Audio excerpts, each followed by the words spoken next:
Em uma sociedade feita de esferas, nós estamos em todos os lugares. Vivemos em um mundo que despreza a Deus, um mundo que procura respostas em homens comuns e corruptos, onde a sabedoria de Deus é ridicularizada. Por todos os lados nós somos pressionados, difamados e condenados. Mas isso não importa, nós nunca iremos desistir. Nossa bandeira é o Evangelho, a nossa arma é a fé. Trazemos em nosso corpo o morrer de Cristo para revelar a sua vida. Rendição jamais. O nosso Redentor venceu o mundo e nós não temos nada a perder. Seguiremos na luta, seremos a resistência e iremos até o fim.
Digno ao Cordeiro de Deus, digno ao Cordeiro que a morte venceu, digno ao Cordeiro de Deus, digno ao Cordeiro que a morte venceu, digno ao Cordeiro de Deus, digno ao Cordeiro que a morte venceu, digno ao Cordeiro de Deus, digno ao Cordeiro que a morte venceu.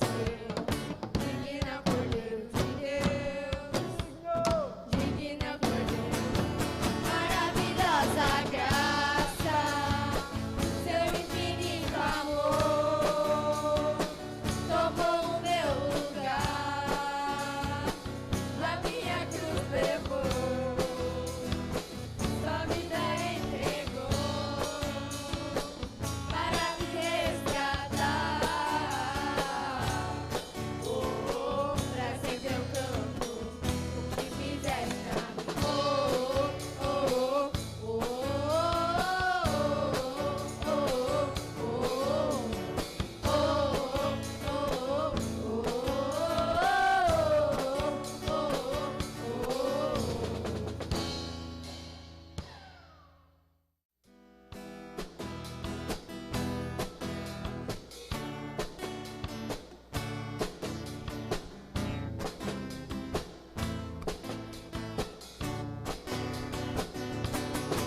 meu nome é Carlos Bezerra Júnior, eu sou médico, eu também sou da equipe pastoral da Comunidade da Graça e eu sou deputado estadual e presidente da Comissão de Direitos Humanos aqui da Assembleia Legislativa de São Paulo.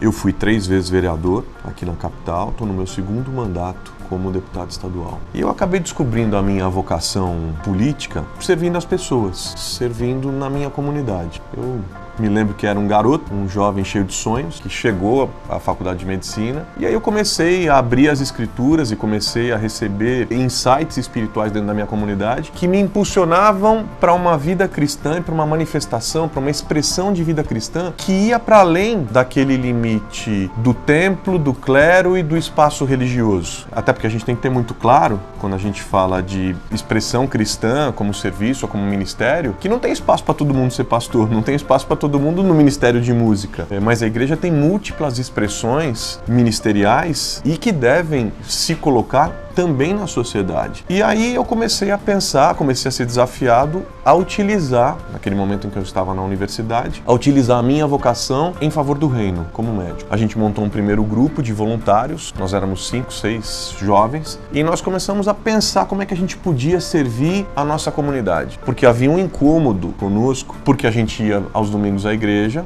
louvava a Deus, recebia uma palavra, saía super inspirado, se sentia feliz, mas aí a gente olhava para o outro lado da rua ou para as comunidades próximas da nossa própria igreja, da nossa própria comunidade, e a gente via o abismo social que separava as pessoas. A gente via a pobreza ali presente, uma manifestação clara de injustiça, uma manifestação clara da ausência do reino, porque quando o reino chega, o reino traz vida abundante para tudo. E aí nós fomos olhando isso, falando como é que a gente pode interferir, o que a gente pode fazer, mobilizamos um primeiro grupo de voluntários, enfim, eu não vou ficar esticando essa história, 25 anos depois, é uma fundação, se chama Fundação Comunidade da Graça, faz mais de 700 mil atendimentos por ano em São Paulo, tem uma clínica, uma escola, 2 restaurantes populares, aqueles de R$1 o prato, projetos com idosos, crianças, mais de 1.500 crianças em creches, enfim. Isso tudo é a manifestação concreta da presença do reino entre nós. E no meio desse processo acabou surgindo a política, que era uma oportunidade clara de serviço. De repente a gente começou como grupo a se organizar e pensar como é que a gente pode servir melhor a comunidade, como é que a gente pode transformar realidades. Por exemplo, logo que eu me elegi vereador pela primeira vez, eu apresentei uma proposta que acabou se transformando num programa chamado Mãe Paulistana, que acabou sendo reconhecido nacionalmente, que era a garantia de transporte para toda mulher que se matriculasse no pré-natal da prefeitura, no posto de saúde. No momento em que ela se matriculasse, ela tinha a garantia do transporte, ela recebia o cartão eletrônico, ela recebia os medicamentos todos do pré-natal, tinha a garantia do leito hospitalar na hora do parto e até o primeiro enxovalzinho na hora que ela saía do hospital. Essa medida foi responsável, uma medida simples, mas de garantia de direito e de promoção da justiça, foi responsável pela queda da mortalidade infantil e da mortalidade materna de uma forma surpreendente na cidade. Então, isso é a expressão do reino, assim eu descobri minha vocação e assim eu sigo trabalhando com compromisso, com a garantia do direito e a promoção da justiça. Eu percebo claramente que a minha geração de cristãos na política tem um desafio. A gente tinha um modelo consagrado até então, que é um modelo que eu chamo que é um modelo de despachante eclesiástico de luxo, ou de despachante de igreja. Que é aquele cara que se elege falando para a igreja, mobilizando os irmãos, o seguinte: olha, eu vou lá para defender a nossa denominação. Ou eu vou lá para ver se eu arrumo o ônibus no final de semana para levar a galera para o encontrão. Ou eu vou lá para resolver os problemas da nossa igreja. Isso não tem nada de cristão. Aliás, esse modelo já provou. Ele é um pobre arremedo desse modelão brasileiro da política que está falido, desse modelo jurássico que está falido. Nós temos que romper com esse modelo, esse é um desafio da nossa geração. E as pessoas falam, mas qual modelo que a gente tem que buscar? O modelo da expressão dos valores do reino de Deus na vida pública. Modelo esse que se expressa pela nossa ética, pela nossa conduta, pela agenda que a gente assume, uma agenda prioritariamente comprometida com aquelas pessoas que estão em vulnerabilidade, com aquilo que a Bíblia chama de quarteto da vulnerabilidade: o pobre, o órfão, a viúva e o estrangeiro, o refugiado. É incrível que a gente olha para a Bíblia e compara a pauta bíblica com a pauta daqueles que se dizem cristãos na vida pública no Brasil e a gente vê uma dissintonia. Porque a Bíblia é um livro que tem mais de 2.000 versículos falando sobre o quarteto da vulnerabilidade, falando sobre o cuidado com o pobre. E a minha pergunta é, por que os cristãos que estão na vida pública, que estão na arena pública, falam tanto de coisas que a Bíblia fala tão pouco, e falam tão pouco de coisas que a Bíblia fala tanto? Então, eu penso que a gente está diante de um desafio, que é esse de expressarmos os valores do reino por onde quer que a gente anda, por onde a gente estiver. Eu fico pensando aqui que onde houver uma injustiça, onde houver uma violação de direito, onde houver uma causa humanitária, aí é o lugar dos discípulos de Jesus.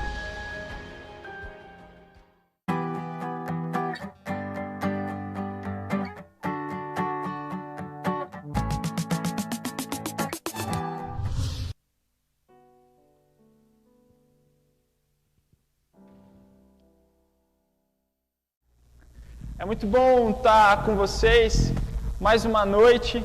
A gente está voltando com o culto dos adolescentes aqui na nossa igreja e é um prazer estar aqui com vocês.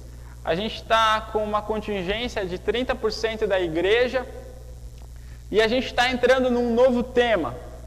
Esse semestre a gente vai entrar no tema esferas e a gente vai trabalhar um pouquinho tudo aquilo que nós, como cristãos, devemos viver em todas as esferas da sociedade. E a primeira esfera da sociedade que a gente vai falar um pouco essa noite é uma qual tem sido muito criticada, uma a qual tem sido muito falada nos dias de hoje, que é a política. E a gente vai falar sobre o dever do cristão com a política. Para entender um pouco de como nós temos que lidar com a política, nós temos que entender que todo líder, todo rei, todo imperador, e assim nos dias de hoje, todo presidente, ele foi estipulado por Deus. Deus o levantou para estar ali. Agora cabe ao presidente ser justo ou não para com a nação. O dever do líder político é defender a justiça e o bem, ajudando os mais necessitados, mantendo a ordem e o poder público. Quanto aos políticos, eles devem temer a Deus e sempre fazer o que é correto. E assim a palavra vai nos dizer que a nação será abençoada. No entanto, nos dias de hoje, muitos políticos e muitas nações não temem mais a Deus. E a Bíblia diz que o pecado traz instabilidade política e isso traz o castigo.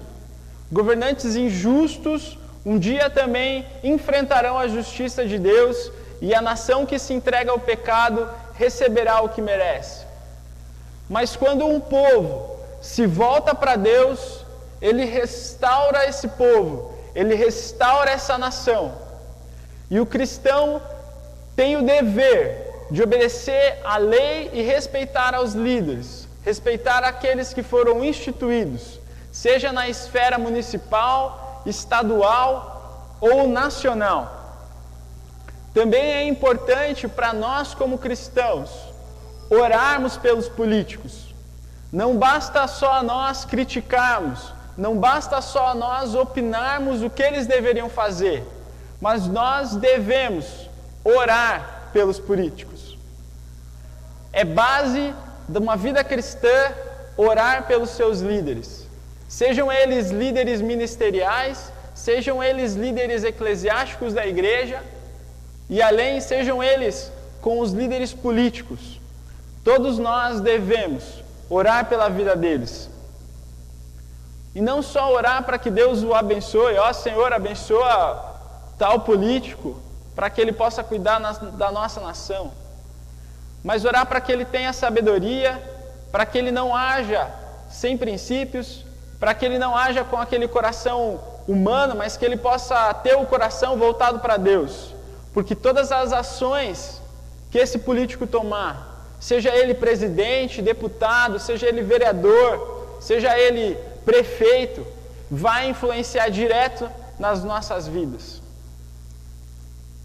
Mas nós temos que lembrar como cristãos que a nossa primeira lealdade é para com Deus. E uma coisa que nós vemos hoje em dia é um fanatismo religioso, um fanatismo político-religioso, a qual alguns cristãos defendem seu lado político acima do Deus. Defendem um presidente acima de Deus. E a palavra vai nos dizer que Deus tem que estar acima de tudo e acima de todos. Nós não podemos valorizar o presidente, não podemos valorizar nosso prefeito ou nosso governador e desvalorizar a posição de Deus sobre todos eles. Deus, Ele é mais importante. A palavra de Deus lá em 1 Pedro 2,17 vai dizer o seguinte: tratem a todos com o devido respeito, amem os irmãos e temam a Deus.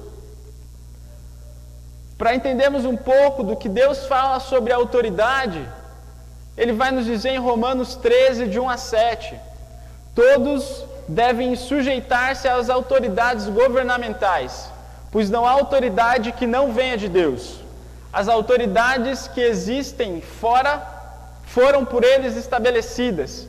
Portanto, aquele que se rebela contra a autoridade está se opondo e se rebelando contra Deus. E aqueles que assim procedem trazem condenação sobre si e sobre a nação. Pois os governantes devem ser temidos a não ser por aqueles que praticam o mal. Você quer viver livre do medo da autoridade? Pratique o bem, e ela o enaltecerá. Pois é serva de Deus para o seu bem, mas se você pratica o mal, tenha medo, pois ela não porta espada sem motivos. Ela é serva de Deus, agente da justiça para punir quem pratica o mal. Portanto, é necessário que sejamos submetidos às autoridades, não apenas por causa da possibilidade de uma punição, mas também pela questão de consciência. E por isso também que vocês pagam impostos, pois as autoridades estão a serviço de Deus, sempre dedicadas a este trabalho. Deem a cada um o que lhe é devido, se é imposto, imposto, tributo, tributo, temor, temor, honra, honra. É isso que diz lá em Romanos 13, de 1 a 7. Nós temos que entender e temos que viver uma vida digna e respeitosa com a nossa política, sem esquecer de também lutarmos pelos nossos direitos quando sim necessários. Nós temos passado por algumas manifestações, alguns circos de rua que vêm denegrindo a imagem não só de Deus e do povo de Cristo. Pessoas que se dizem cristãos têm ido às ruas fazer manifestações que saem da pacificidade e geram violência atrás de violência. O centro da nossa cidade esses dias foi totalmente destruído por pessoas que levantaram uma bandeira e que na verdade estavam lá só para incomodar. Muitas vezes, nós como cristãos devemos ir contra a nação e sim a favor de Deus.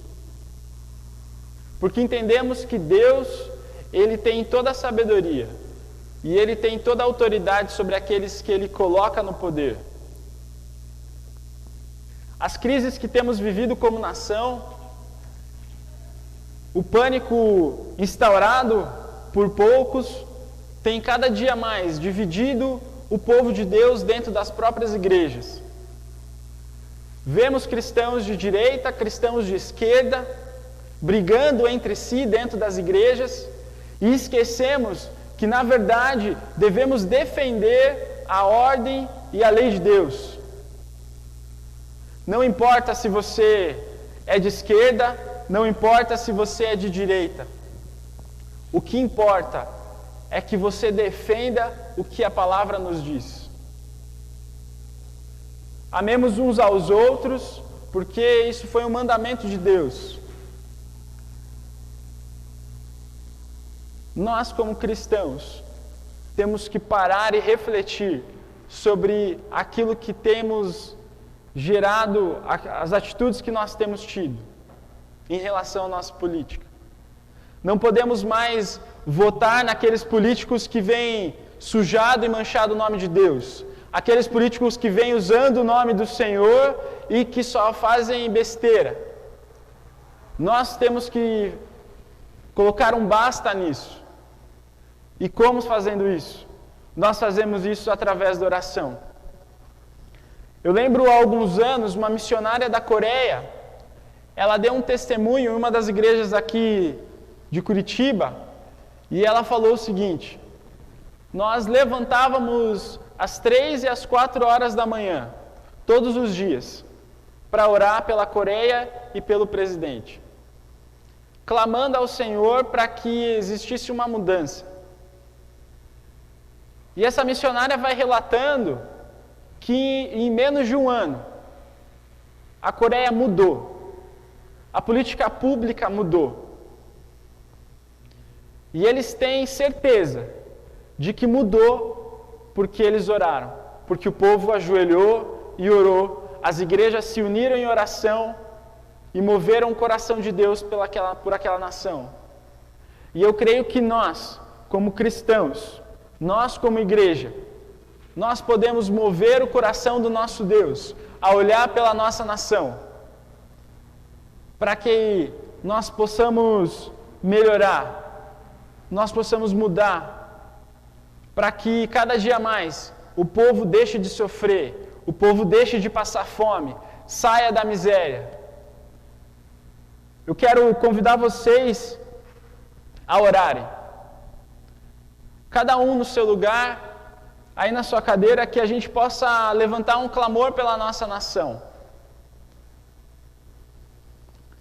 Eu quero convidar vocês a fecharem os olhos de vocês e vamos orar. Querido e amado Deus, eu clamo ao Senhor, Pai, olha para a nossa nação. Senhor Deus, nós te pedimos, Pai, que cada dia mais o Senhor possa estar intervindo no país, Pai. Ó Deus, não permita, Senhor, que essas atrocidades, essa violência, que essa miséria, a fome, Pai, continue a nos atingir. Deus, toca no coração do nosso presidente, Senhor, para que cada dia mais ele possa olhar para o povo brasileiro. Ó Deus, também limpa de corrupção, Pai, limpa os corruptos do nosso país. Senhor, não permita que essas pessoas elas entrem, Pai, no meio político para roubar, Senhor, roubar do seu povo. Deus, nós entregamos o Brasil, Pai, nas tuas mãos. Pai, essa nação é sua. Nos liberta, Senhor, de todo tipo de feitiçaria, Senhor. Nos liberta, Senhor, das correntes do paganismo, Deus. Ó Deus, liberta essa nação, Deus. E Deus, nós cremos que o Brasil um dia será de Cristo, Pai. E nós decretamos, Senhor, essa nação é sua, Deus. Porque nós cremos no nome de Jesus, nós cremos no milagre de Jesus. E nós entendemos, Pai, nós entendemos o poder da oração. Nós entendemos, Pai, que quando um povo ele se dobra de joelhos clamando ao Senhor, o Senhor nos ouve, Pai. Ó Deus, ouve o clamor dos teus filhos nessa nação. Pai, nos abençoa. Coloca pessoas no poder que olhem para nós, Deus. Senhor, e que cada dia mais o povo brasileiro ele possa reconhecer o Senhor como Deus e entender a necessidade do Senhor nas nossas vidas. É nisso que nós oramos, Pai, em nome do Teu Filho Jesus. Amém. E que em nome de Jesus, nossa nação venha a servir o nosso Deus. Amém? Fiquem em paz e até o próximo culto dos adolescentes.